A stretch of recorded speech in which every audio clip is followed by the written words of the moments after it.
আমেরিকায় প্রতি 4 বছরে একবার নির্বাচন হয়। কোটি কোটি মানুষ ভোট দেন, একজন প্রেসিডেন্ট নির্বাচিত হন। তিনি শপথ নেন সংবিধান রক্ষার, জনগণের সেবার। ক্যামেরার সামনে হাত তোলেন, পৃথিবী দেখে। সবাই ভাবে এই মানুষটা এখন পৃথিবীর সবচেয়ে ক্ষমতাবান ব্যক্তি। কিন্তু হোয়াইট হাউসে ঢোকার পর প্রতিটা প্রেসিডেন্ট একটা অদ্ভুত সত্য আবিষ্কার করেন। কিছু সিদ্ধান্ত নিতে তিনি পারেন না, কিছু ফাইল তাকে দেখানো হয় না, কিছু নীতি পরিবর্তন করতে গেলে অদৃশ্য দেয়াল তৈরি হয়। কিছু আদেশ দেন, কিন্তু সেটা কার্যকর হয় না। এই দেয়ালের নাম কেউ দিয়েছেন ডিপ স্টেট, কেউ বলছেন স্থায়ী সরকার, কেউ বলেছেন এটা একটা ষড়যন্ত্রের গল্প। বাস্তবে এর অস্তিত্ব নেই, কিন্তু প্রেসিডেন্টরা নিজেরাই এ দেয়ালের কথা বলেছেন। সিআইএ পরিচালকরা স্বীকার করেছেন, সিনেটর তদন্ত করেছেন, সাংবাদিকরা প্রমাণ বের করেছেন। তাহলে সত্যটা কি? বিন্দুর আজকের পর্বে আমরা সেই প্রশ্নের উত্তর খুঁজব, এবং যা পাবো তা হয়তো আপনাকে অস্বস্তিতে ফেলবে। ডিপ স্টেট শব্দটা শুনলে অনেকের মাথায় আসে গোপন বাংকার, কালো পোশাকের মানুষ, ষড়যন্ত্রের মানচিত্র, হলিউডের থ্রিলার সিনেমা দৃশ্য। কিন্তু বাস্তবতা অনেক বেশি সাধারণ, এবং সে কারণেই অনেক বেশি ভয়ঙ্কর। ডিপ স্টেট আসলে একটা কাঠামো, একটা প্রাতিষ্ঠানিক কাঠামো যা নির্বাচিত সরকারের সমান্তরালে চলে। সে কাঠামোতে সিআইএ আছে এফবিআই, এনএসএ, এমনকি আছে পেন্টাগন, মার্কিন প্রতিরক্ষা মন্ত্রণালয়, আছে স্টেট ডিপার্টমেন্ট, পররাষ্ট্র মন্ত্রণালয়, এবং আছে ট্রেজারি বিভাগ। মোট 17টি গোয়েন্দা সংস্থা আছে আমেরিকায়। ঠিকই শুনেছেন, 17টি। বেশিরভাগ আমেরিকান জানেন না এগুলোর নামও। এই প্রতিষ্ঠানগুলোর কর্মকর্তারা নির্বাচিত নন, তারা দশকের পর দশক ধরে একই পদে থাকেন। তাদের বেতন দেওয়া হয় জনগণের ট্যাক্সের টাকায়, কিন্তু তারা জনগণের কাছে জবাবদিহি করেন না। প্রেসিডেন্ট আসেন, প্রেসিডেন্ট যান, কিন্তু তারা থাকেন। একজন প্রেসিডেন্ট থাকেন 4 থেকে 8 বছর, কিন্তু সিআইএর একজন সিনিয়র বিশ্লেষক থাকতে পারেন 30 বছর, এফবিআইয়ের একজন ডিভিশন প্রধান থাকতে পারেন 20 বছর, পেন্টাগনের একজন জেনারেল থাকতে পারেন 25 বছর। এই সময়ের পার্থক্যই ক্ষমতার পার্থক্য, কারণ তথ্য হলো সবচেয়ে বড় ক্ষমতা, এবং এ কর্মকর্তারা জানেন কি গোপন রাখতে হয়, কাকে কি দেখাতে হয়, কখন কোন তথ্য সামনে আনলে কোন সিদ্ধান্ত প্রভাবিত হয়। নতুন প্রেসিডেন্ট আসেন, তার ব্রিফিং দেয়া হয়, কিন্তু কোন ব্রিফিং দেয়া হবে, কোনটা দেওয়া হবে না, সেটা ঠিক করেন তারাই। এটাই ডিপ স্টেটের মূল কৌশল, অস্ত্র দিয়ে নয়, তথ্য দিয়ে ক্ষমতা রাখা।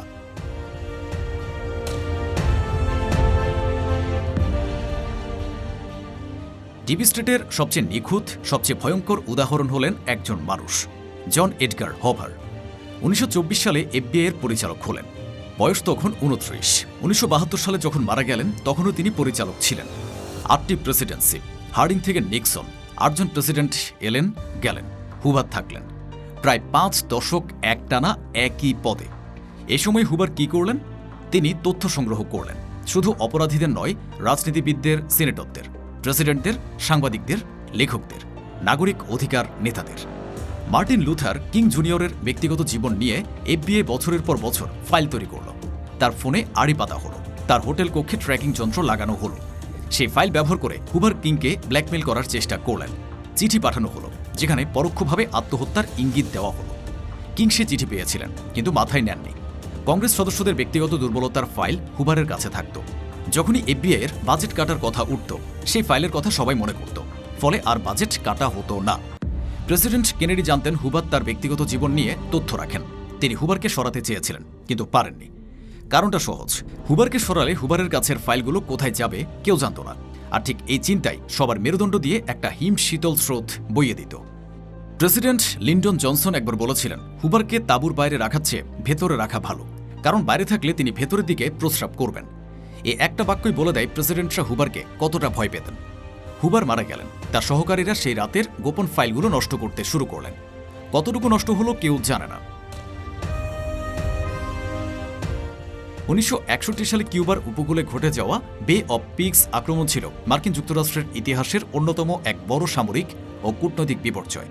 ফিদেল কাস্ট্রোর কমিউনিস্ট সরকারকে ক্ষমতা থেকে উৎখাত করার লক্ষ্যে সিআইএ প্রায় 1400 নির্বাসিত কিউবান বিদ্রোহীকে গোপনে সামরিক প্রশিক্ষণ দিয়ে এ আগ্রাসন চালিয়েছিল।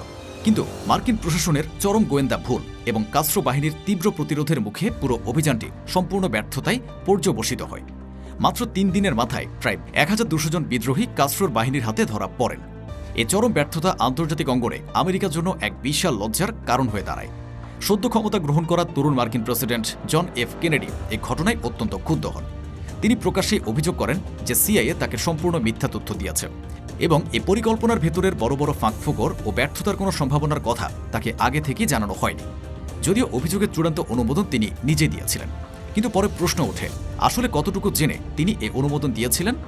এ চরম বিশ্বাসভঙ্গের পর কেনেডি সিআইএর উপর এতটাই ক্ষিপ্ত হন যে প্রকাশ্যে ক্ষোভ উগরে দিয়ে বলেছিলেন তিনি সিআইএকে 1000 টুকরো করে বাতাসে উড়িয়ে দিতে চান। তিনি কেবল মুখেই ক্ষোভ প্রকাশ করেননি, বরং সংস্থাকে পুনর্গঠনের কাজে হাত দেন। সিআইএর দীর্ঘদিনের প্রভাবশালী পরিচালক অ্যালেন ডুলস এবং সংস্থার ডেপুটি পরিচালককে তিনি তাৎক্ষণিকভাবে বরখাস্ত করেন। একই সাথে গোয়েন্দা সংস্থাটির একচ্ছত্র ক্ষমতা কমিয়ে আনার জন্য সুনির্দিষ্ট পরিকল্পনা শুরু করেন। কিন্তু এই ক্ষমতার লড়াইয়ের পরই কি নেমে এলো সেই চরম ট্র্যাজেডি? 1963 সালের 22 নভেম্বর টেক্সাসের ডালাস শহরে এক রৌদ্রোজ্জ্বল দিনে প্রেসিডেন্ট কেনেডি একটি খোলা গাড়িতে বসে রাস্তার দুই পাশে দাঁড়ানো জনতার উদ্দেশ্যে হাত নাড়ছিলেন। ঠিক তখনই পরপর কয়েকটি গুলির শব্দে কেঁপে উঠল চারপাশ। সরাসরি গুলিবিদ্ধ হয়ে কিছুক্ষণের মধ্যেই মারা গেলেন জন ফিটজেরাল্ড কেনেডি। আমেরিকার সরকারি তদন্ত কমিটি ওয়ারেন কমিশন দাবি করল লি হার্ভে অসওয়াল্ড নামের এক বন্দুকধারী একাই এই হত্যাকাণ্ড ঘটিয়েছেন। এর পেছনে কোনো ষড়যন্ত্র ছিল না। কিন্তু রহস্য আরও ঘনীভূত হল যখন গ্রেফতারের ঠিক 2 দিন পর খোদ পুলিশের সামনে এক নাইট ক্লাবের মালিকের গুলিতে অসওয়াল্ড নিজেই খুন হয়ে গেলেন। পরবর্তীতে বিভিন্ন তদন্তে বেরিয়ে আসে সেই নাইট ক্লাবের মালিকের সাথে সিআইএর যোগাযোগ ছিল। দশকের পর দশক ধরে এ রহস্যের জট খোলেনি। 2022 সালে বাইডেন প্রশাসন কেনেডি হত্যার হাজার হাজার গোপন ফাইল প্রকাশ করার সিদ্ধান্ত নিয়েছিল, কিন্তু শেষ মুহূর্তে রহস্যজনকভাবে কেবল আংশিক ফাইল প্রকাশ করা হয়, আর বাকি অত্যন্ত সংবেদনশীল নথিগুলো আবারও গোপন করে ফেলা হয়। 7 বছরের বেশি সময় পার হয়ে যাওয়ার পরও কেন এই গোপনীয়তা? রাষ্ট্রের পক্ষ থেকে বরাবরের মতোই জাতীয় নিরাপত্তার অজুহাত দেখানো হয়েছে, কিন্তু আজ এত বছর পরেও এই সাধারণ প্রশ্নের কোনো স্পষ্ট উত্তর নেই, কারণ আসল উত্তরটা হয়তো কেউই সামনে আনতে চায় না। 1975 সাল ওয়াটারগেট কেলেঙ্কারির পর মার্কিন সরকারের উপর সাধারণ মানুষের আস্থা তখন একদম তলানিতে ঠেকেছে। প্রেসিডেন্ট রিচার্ড নিক্সন পদত্যাগ করতে বাধ্য হয়েছেন এবং আমেরিকান নাগরিকেরা মরিয়া হয়ে জানতে চাইছেন গণতন্ত্রের আড়ালে তাদের সরকার আসলে কি লুকিয়ে রাখছে। ঠিক এই পটভূমিতে সিনেটর ফ্রাঙ্ক চার্চের নেতৃত্বে একটি বিশেষ সংসদীয় কমিটি গঠন করা হয়, যার একমাত্র লক্ষ্য ছিল সিআইএ এবং এফবিআই গোপন কার্যক্রমের উপর পুঙ্খানুপুঙ্খ তদন্ত চালানো। এই চার্চ কমিটির তদন্তে যা বেরিয়ে এলো তা পুরো আমেরিকাকে স্তব্ধ ও হতবাক করে দিল। জানা গেল সিআইএ বছরের পর বছর ধরে বিভিন্ন দেশের বিদেশি রাষ্ট্রপ্রধানদের হত্যার ব্লুপ্রিন্ট তৈরি করে আসছিল।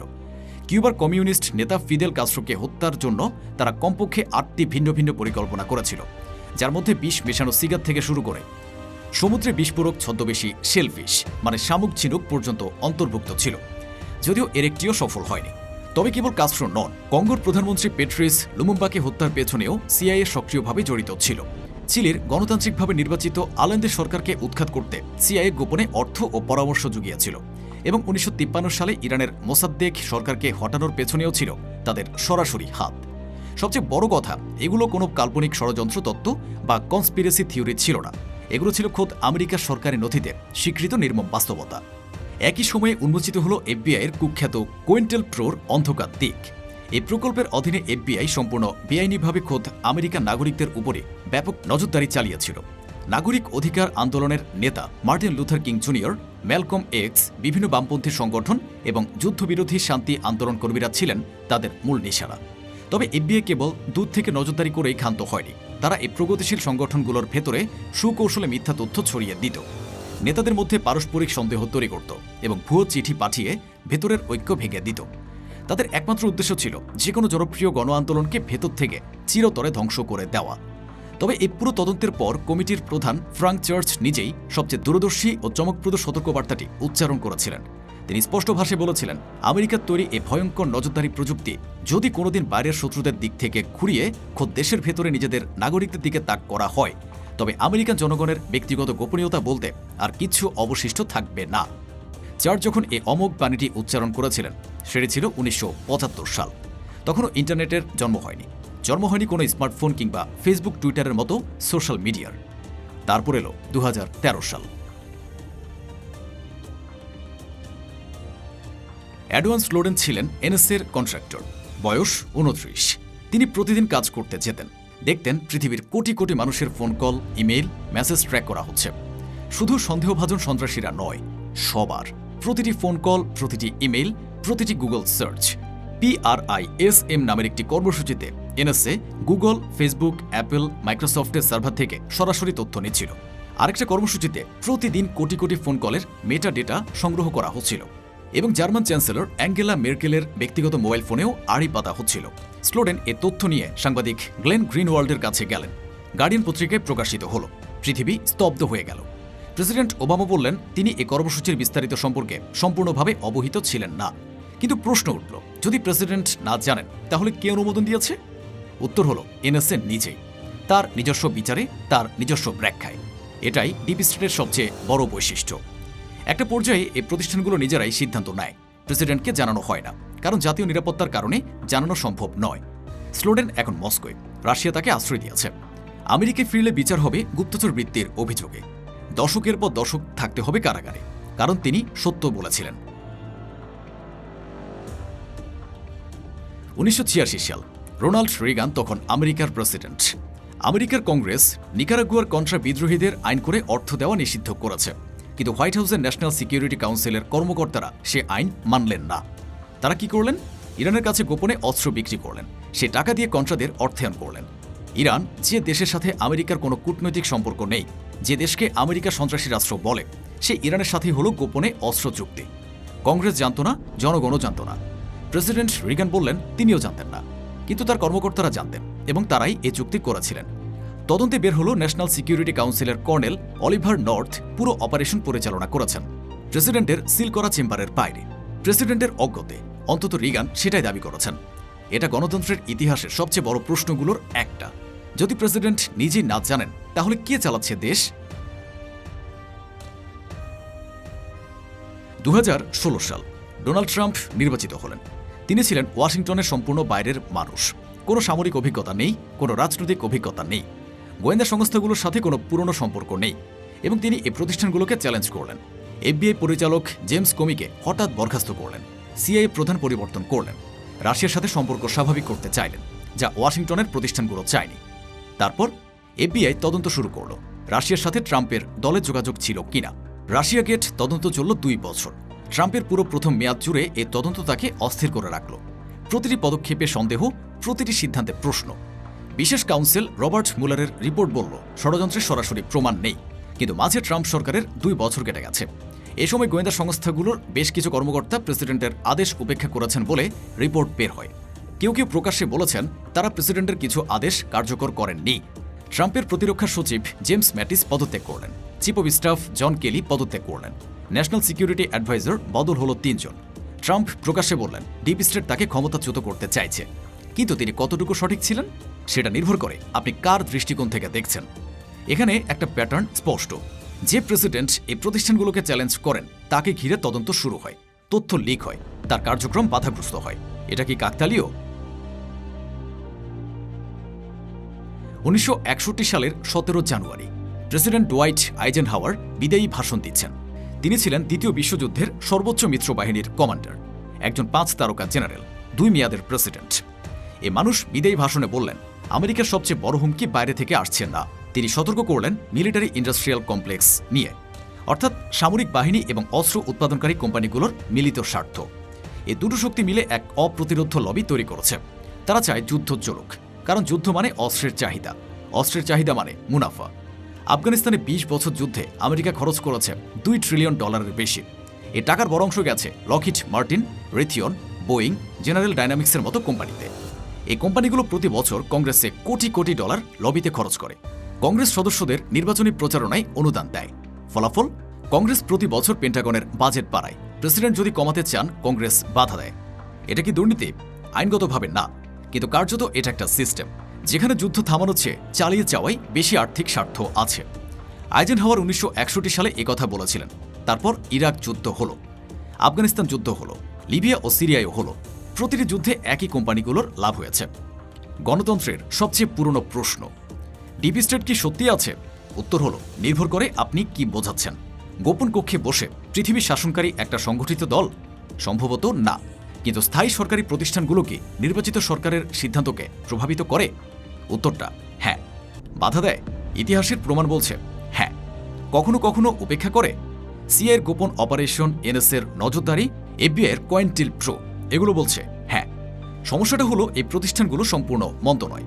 সিআইএ প্রকৃত সন্ত্রাসী হামলা ঠিকই আছে, এফবিআই প্রকৃত অপরাধী ধরেছে, এনএসএ প্রকৃত হুমকি শনাক্ত করেছে, কিন্তু একই সময়ে এই প্রতিষ্ঠানগুলো গণতান্ত্রিক নিয়ন্ত্রণের বাইরে চলে গেছে এবং এটাই সবচেয়ে বড় বিপদ। গণতন্ত্রের মূল ভিত্তি হলো ক্ষমতা জনগণের কাছ থেকে আসে এবং জনগণের কাছে জবাবদিহি করতে হয়। যখন কোনো প্রতিষ্ঠান এ চক্রের বাইরে চলে যায় তখন গণতন্ত্র নামে থাকে, কিন্তু মানুষের হাতে আর ক্ষমতা থাকে না। আমেরিকা সেই বিপদের দিকে এগিয়ে যাচ্ছে অথবা কবেই পৌঁছে গেছে? এই প্রশ্নের উত্তর জানেন সেই মানুষরা যারা হোয়াইট হাউসের করিডোরে হাঁটেন কিন্তু কখনো নির্বাচনে দাঁড়াননি, যারা প্রেসিডেন্টদের ব্রিফ করেন কিন্তু নিজেরা ব্রিফড হন না, যারা সিদ্ধান্ত নেন কিন্তু কোনো ব্যালট বাক্সের সামনে দাঁড়ান না। তারা জানেন কিন্তু বলবেন না। গণতন্ত্রের সবচেয়ে বড় শত্রু তারা যারা বাইরে থেকে আক্রমণ করে, তারা যারা ভেতর থেকে ব্যবস্থাটাকে নিজেদের কাজে লাগিয়ে অদৃশ্য থাকে।